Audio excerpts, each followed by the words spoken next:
The Tampa Bay Buccaneers are taking on the Cleveland Browns in Cleveland this Sunday at 1 o'clock.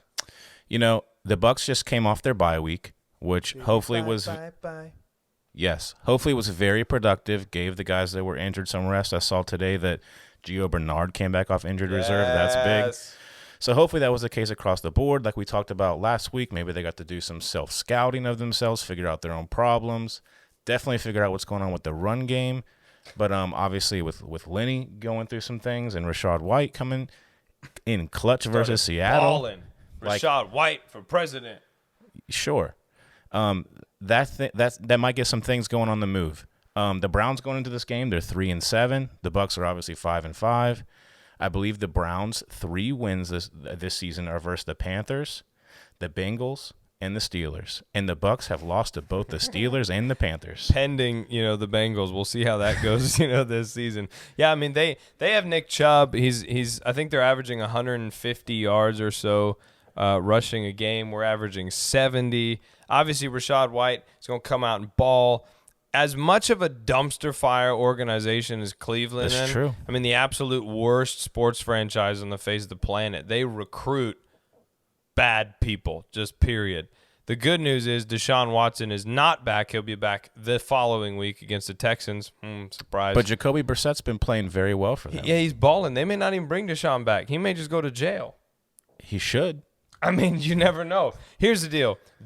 We've said this before. I'm not jinxing anything. I'm just telling you, this is a winnable game for the Bucs. We actually have quite a winnable schedule coming out here. A lot of teams playing have 3-4 wins. We have an opportunity to kind of make a push as we get in this latter half of the season towards the playoffs. Some things to watch. Watch the O-line. Can they create space for the running backs? If Lenny's not playing, can Rachaad White find gaps? Can he find pockets? Can he find holes? Can he hit them hard? Can he push? One thing that Leonard can do, because he's big, he's strong, is he can plow for the extra yard, and that's something Rachaad White's very twinkle toes. He's fast, but I really want to see him push hard through some tackles to get some first downs.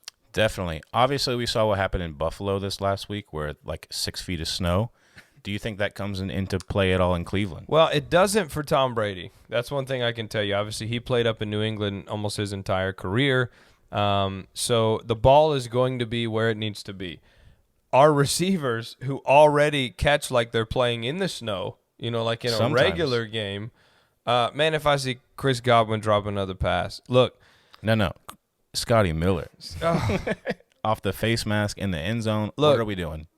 Scotty Miller out there like he was a walk-on and they didn't have any secondary and they were like, hey, bro, you got this. You can do that. But then he'll make some great catches. He seems to make like the go-to catches where you need like a 15 and out, you getting out of bounds for time's sake. He catches those, but then he's like wide open with a touchdown and he's like, I don't understand. It's true. We'll see if maybe during the bye week, if the Bucs have fixed some of their defensive run game problems, that might come into play. Now, Nick Chubb, big time. I'll tell you what. This just came to me, and I'm just going to tell you. I'm going to tell it like it is.